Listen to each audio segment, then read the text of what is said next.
Bernard de Montréal. La genèse du réel. Avant-propos. Les études supramentales ont vraiment commencé en 1969, alors que la lumière de l'intelligence cosmique est descendue sur Terre pour instruire objectivement l'homme des lois de la vie et de l'univers.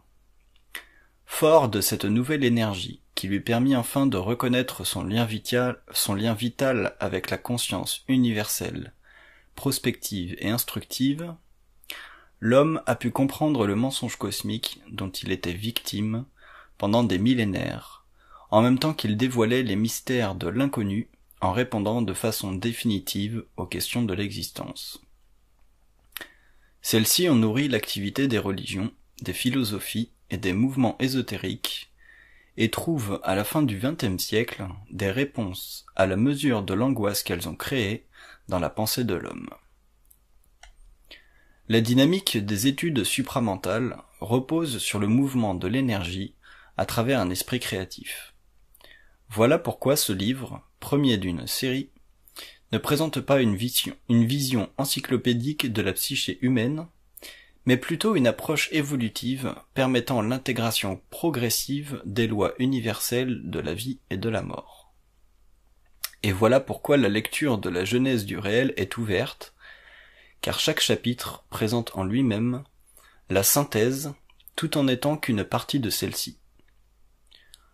À un mode d'écriture différent, libre du connu des formes mêmes de la littérature de l'esprit, convient un mode de lecture libre des attitudes anciennes.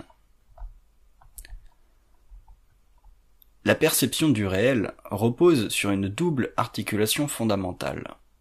L'involution, période d'ignorance de l'homme, au cours de laquelle il a subi les lois de la vie sans en comprendre les mécanismes, et l'évolution, période d'intégration des lois de l'univers, où l'homme rejoint enfin sa nature, son essence, et en manifeste dans la matière la puissance créative.